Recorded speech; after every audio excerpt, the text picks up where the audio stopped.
On this episode of the Post House Podcast, we talk with our youngest editor and videographer, Linc and Meikle. From traveling with Miss Universe to talking Tesla tech, we cover all things Linc, including making it his business, getting into everyone else's.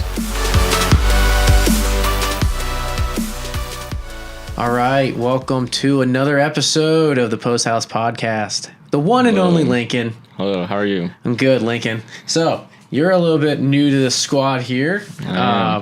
You came on about the same time as Kirk last year. Yep. So is March 5th your official day too?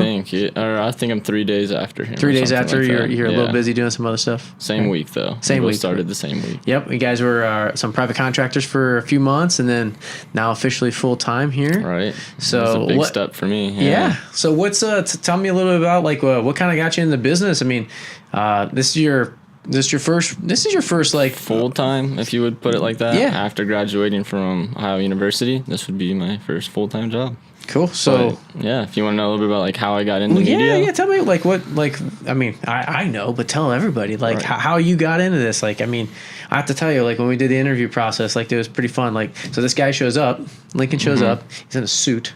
Right. I mean, I haven't seen him in a suit. I haven't seen him in a suit since. So he shows up in a suit and. He has a little thumb drive and he says, I got some videos here to show you a little bit about my personality. And it's been a while since, we've done like a hiring process because a lot of times, we'll have previous relationships with people and then they'll come in and they'll be private contractors for, a long time and then we find a place for them. Right. But yeah, so we like, you showed us these three videos. Tell me a little about this. Like, what were the three videos? I don't really know how that idea came about. I was just trying to maybe stand out a little bit, and working in the media industry, I thought it'd be easy just to, I'm sure I'd be showing people stuff on the computer, like videos I've made. So I took the opportunity to put some of my personality into it and show some family videos. I think one was like a cliff jumping video when I was in high school. So you can see a little bit about my passions and. Yeah, so I guess going along with that, some of my passions that got me started with video would be skateboarding. I was just really into like watching skate videos and thought that stuff was really cool when I was younger.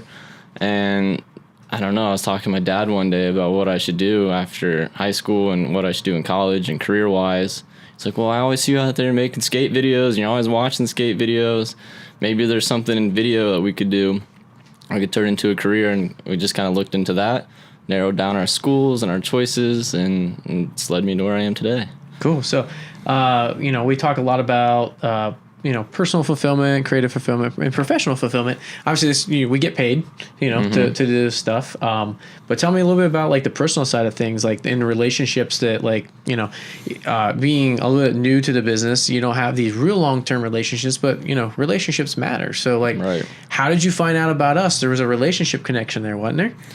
There was Mr. Vega. He's Robert Vega, yep. From Granville. I'm from Granville, and I think we were just out at a bar once, and he had mentioned Post House, and I was like, all right, took his card, and he hit me back up later one time. I was like, hey, check out their website. I think they might be hiring, and that's kind of how I first found out about Post House, and then did my research, watched the videos and behind the scenes, and tried to get a feel for, if this would be a right fit for me.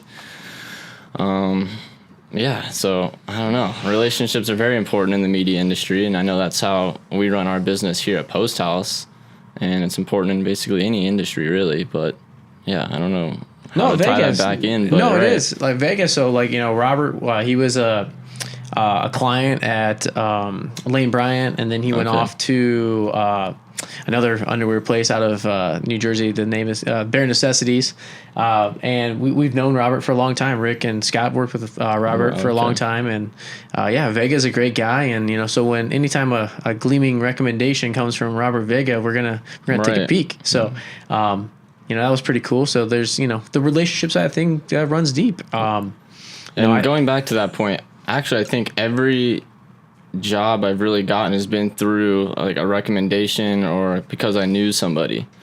So I started getting, like, you start jobs earlier when you're younger, obviously. They may not be media related, but it was always because I had kind of like that first foot in the door with somebody and so you're already kind of like, okay, getting to the interview process. I think once you get into the interview process, the employers really get to see you the most, feel you out. And that's what always has led me to getting a job, I guess.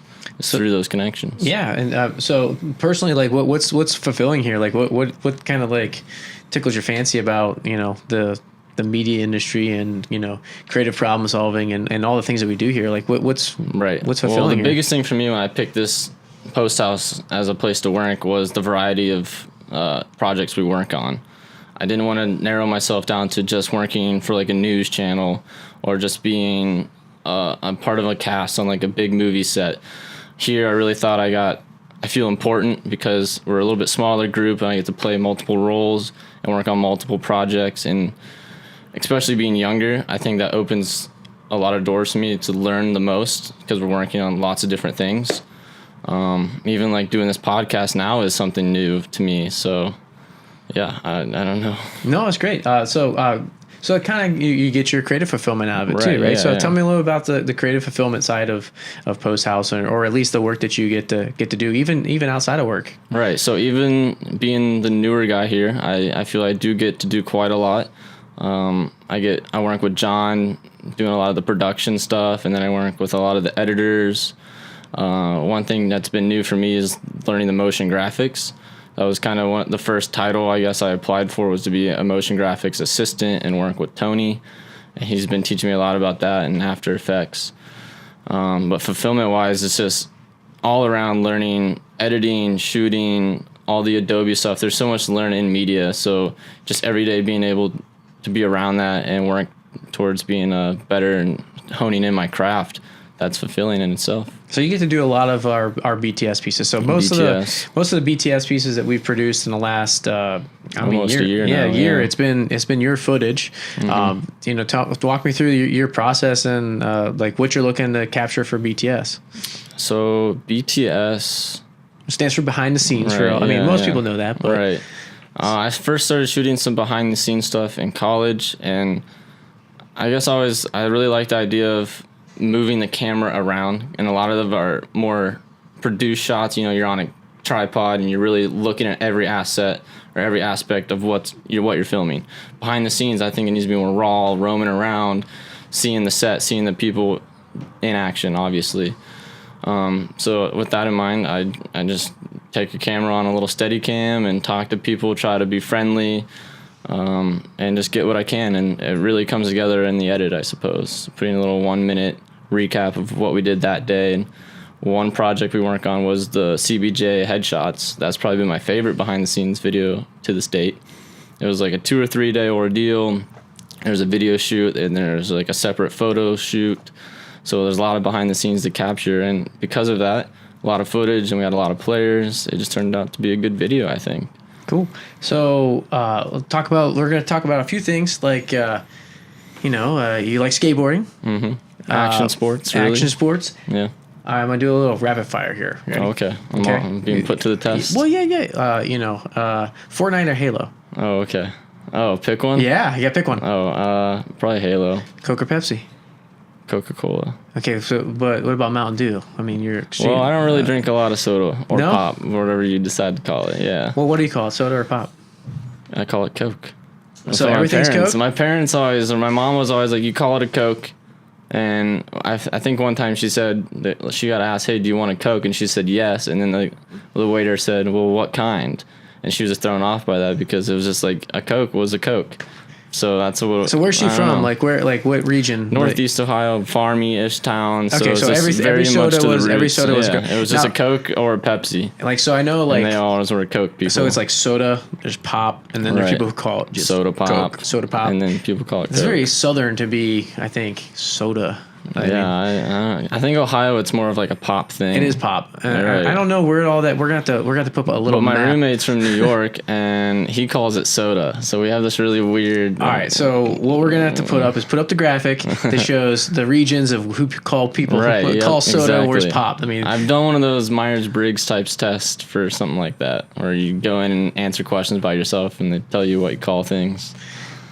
All right, so on the professional side, right. Finally we get, you do from some free skateboarding videos, you go to college, you do all this stuff, now you're getting paid, right? Mm-hmm. So what is professionally fulfilling about all this? Like, what makes this so special for you?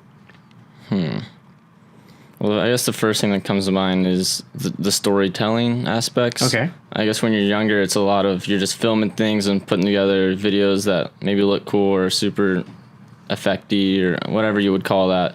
But here we really work on the story aspects. I know recently we did the Ronald McDonald video. That was very heavily story driven. With Simple Bath, we made a story into basically a song and a musical. So I think that's something that Post House does really well, is they really focus on the story, and that's what clients come to us for. And then when you make a great video like a Simple Bath musical or the Ronald McDonald, that's what really like affects people's emotions. And when you really have an effect on another person, that's when it becomes fulfilling, because like all your time and effort really turned out to be something, and just wasn't like a cool 1 second or 1 minute video and then on to the next one. You really leave an impact with that person that they might remember. All right, so let's go a little deeper in that, because that's a pretty good subject. I mean, I had the philosophy of, and it's kind of a David Fincher philosophy too, is like you got to leave the audience a little bit scarred, and that can be a happy scar, but I mean it's something you take with you. As you want to wear it on you for because emotions tie to memory. Sad movie, you want your audience to be emotionally tied to it, because it obviously will help remember your story, or maybe remember your brand. Right. And I think that's super important, or remember the messaging. So talk me through a little bit about like what you have learned in the last year about helping tell that story. In a behind the scenes piece, you do get to move around and you get to keep the camera moving, but like that doesn't always like work. Like when you're trying to tell a story, like camera movement can be distracting. Like you really got to have motivated camera movement. So tell me all about like your growth in that area, where you come from a skater video background where everything's moving, everything's in your face, to where you really have to be more very selective, maybe? Exactly, selective with with your shot choice. I guess I don't know where to start on that. Like, you're wanting to know like how I've kind of evolved through that process? Yeah, just tell me how you've evolved. Like, what have you noticed? I guess like script really matters a lot more. That was something I never really did a lot, especially with like writing things out or planning ahead, so to speak. When you're really telling a story, it requires a lot of thought, and make sure the words are right. Even in the one behind the scene piece we're working on now, we want to make sure we represent our client in the right way, even though it's just like some words on a screen. You're telling a story. What have I learned? I don't know. It's kind of tough. Would you say that your storytelling baseline has grown? Yes, definitely. We all knew that there's a baseline that you have to come in here knowing how to shoot, how to compose, artistic taste, editing, the actual skill set that you need to do the job. Like that's baseline. But then as you evolve to like more of a editor producer or a producer motion graphic artist, where there's a lot more thought rather than just the mechanics of this looks cool. So tell me how you've grown in that aspect. It starts by just knowing every aspect about what goes into a video. So like you said, there's a lot of different parts. There's the editing, there's the graphics, there's the producing. So just getting in as much as possible in all those different fields. Andrew works a lot with the clients, so that's where like the story first starts to generate is, what is their need? How can we creatively problem solve that need into a video and work on that story through there with them? My involvement is just, I work with, since we're a smaller team, I'm working with Andrew, so I get to hear a little bit about what he's saying the clients want. I'm working with the editors, knowing how to maybe put a story together in post. And then John, who, you tell a story through visuals, and then they all come together to make this powerful story you tell at the end of the day. All right, so I don't know if I'm answering your question great, it is. You're fine. I'm just I'm still in the learning process, and I'm not necessarily playing those big roles right now, but I'm there to learn these so I can continue to do it in the future. Well, and that's that is honestly, it's by design, because we don't want anyone who's like siloed, right? We want people who can move from project to project, be involved in different ways. Obviously they're going to have a stronger a stronger desire to do the things that they like. Like John really, he's really into visuals, but he has to know editing. He has to know how it's gonna. Right. It's his job to make sure that the editor has enough footage to tell the story. So like, he'll have to. It's funny because we're in the same room together too, and I think sometimes he'll look over at me and make sure things are how the edits are going, so to speak. So we definitely connect there. All right, and having the skill set on understanding the business, understanding that you're trying to help solve someone's issue. Someone has a creative challenge and they're looking to us to solve it. Right. And most of the time it can be done through some sort of visual medium, but we've done some things that aren't. And I think that's what excites us about the day to day and the growth of an individual is where you can start at this company, where you end up is not, there's no one linear path from like, okay, you're going to be an apprentice, you're going to be, right. A first camera assistant to, a right, DP. Yep. We had Andrew. I feel like I'm a good story for that. I came in as a motion graphics editor, but then here I am shooting behind the scenes pieces. Right. And I've even shot some of the CBJ stuff that's gone up on the big board on opening night. So, I mean, just being wide variety is better. Okay, so all right, let's talk a little bit more about 2019. It's a new year. You're officially here. Like, what excites you about the upcoming year? The upcoming year. Since I kind of came in last year right around the CBJ stuff, I was new to all that. So I'm really excited for this year's CBJ, and I hope I can really start to play a bigger part there. We do a lot of content for them, shooting, editing. So now that I kind of have a little bit of the ropes of what's going on with the CBJ stuff, I think I'm excited for what we do in the future. I mean, here I am wearing a Blue Jacket shirt, but right. it's also a game day, so there's that. John plays hockey. I play hockey. You're skating now? What's going on? I don't play hockey, let's talk about this. Why are you skating now? It's just something fun to learn again. I don't know. I'm 23. I've played sports since I was 4, and I really haven't picked it up much since college. So it's like, I don't know. It's just like a new challenge for me to want to learn something and put my heart back into whatever. So you're gonna end up playing hockey, you think? I don't know. Take a little bit of time. A little bit at a time. You gotta learn to skate. I mean, you gotta definitely learn to skate. I can't skate backwards yet. Well, there's guys that I play with how to skate backwards, so but that's I think, besides the point. Yeah, it's just the challenge. Yeah, there are teams that I play against, and guys with skate backwards is a challenge. Right, I can stop on one foot, so that's pretty cool.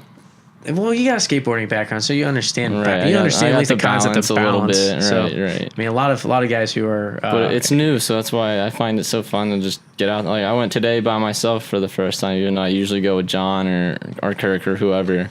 So went to the rink. Yeah, you didn't go rollerblading John. I didn't go outside today. All right. So one more little personal nugget that I think would be fun to talk about. You're a huge Tesla fan. What's going on with Tesla and Elon Musk? Like, tell me why. What's up with that? What's not to know, man? They're just. I think they do so much for not just America, but just like the global community, basically. And I think there's someone you should keep in the know with because their brand.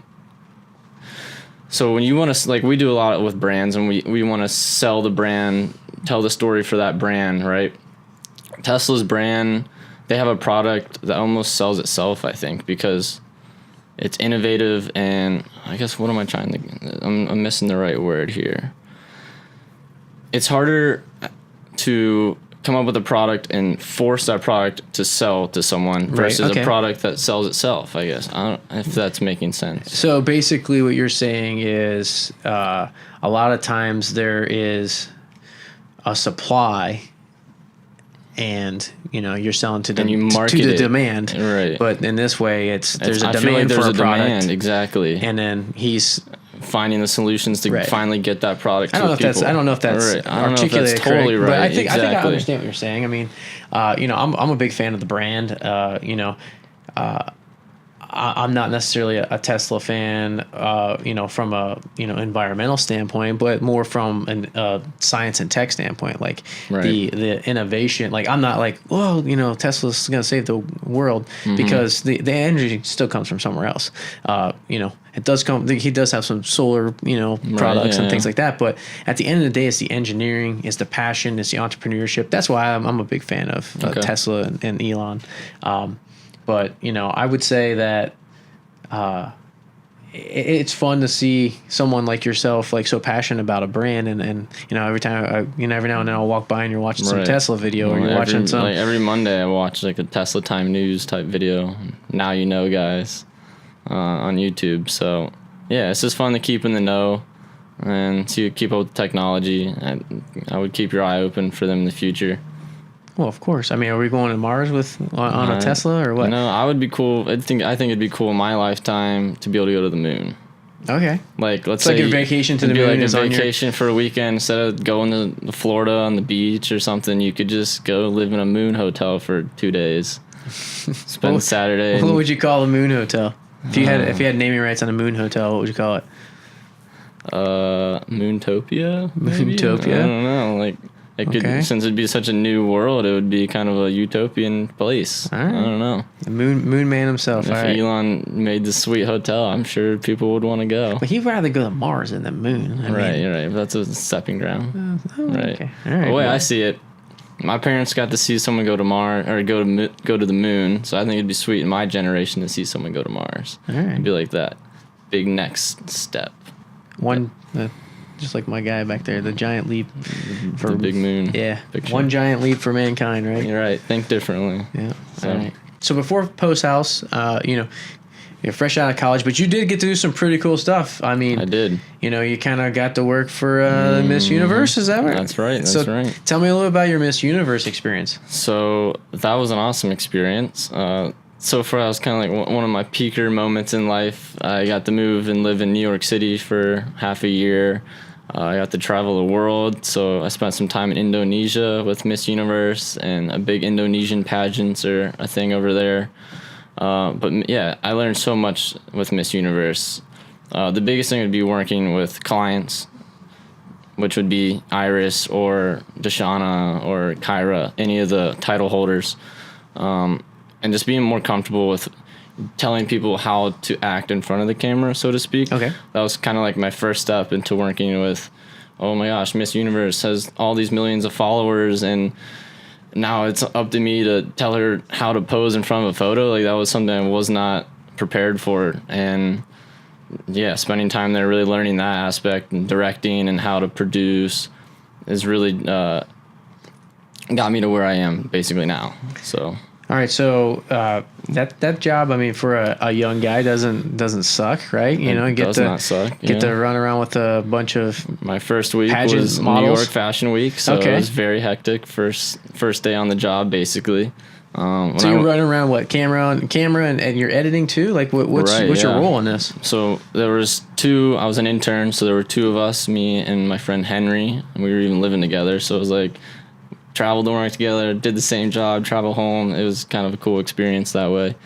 But yeah, some of my roles included, so for New York Fashion Week, the first week, I'd take camera out and would film little sound bites with Miss Universe in the car, maybe talking about, hey, here we're going to this show today and that show tomorrow, and get footage of her at the event, and then take it back into Adobe and just kind of put something together, I guess. Behind the scenes-ish a little bit. Okay. But also because we had sound bites, we could tell a little bit of a story with it. Now was this did you get to do the pageant show, or was this, hey, this is Miss Universe, we're going to follow Miss Universe around, or both? It was a little bit of both, actually, yeah. Okay. So there was her social media accounts in the app, the Miss Universe app. So that was kind of our main focus, was we created content for those platforms. But then there's also the shows. And since I was only there for half a year, I was part of the Miss USA show, which took place in Vegas. And with that, it's a lot more like a typical production. I was more on the crew, so it was, big interview setups. We would shoot a lot of B-roll with all the 50 women. So that was more for TV, for Fox, your more produced stuff. And then I also got to do a lot more for digital. So it's kind of a little bit in both worlds there. So would that have been like Mario Lopez like was a host, or was that before him, or who was the host at the time? I don't remember who the host. It might have been Juliana Huff. Okay. And then Pitbull was the artist. Okay, that's cool. Yeah, there was a lot of staging and Planet rehearsals. Hollywood in Vegas. It was not at Planet Hollywood. It was at the Luxor and then Mandalay Bay. Mandalay Bay. Okay. Yeah.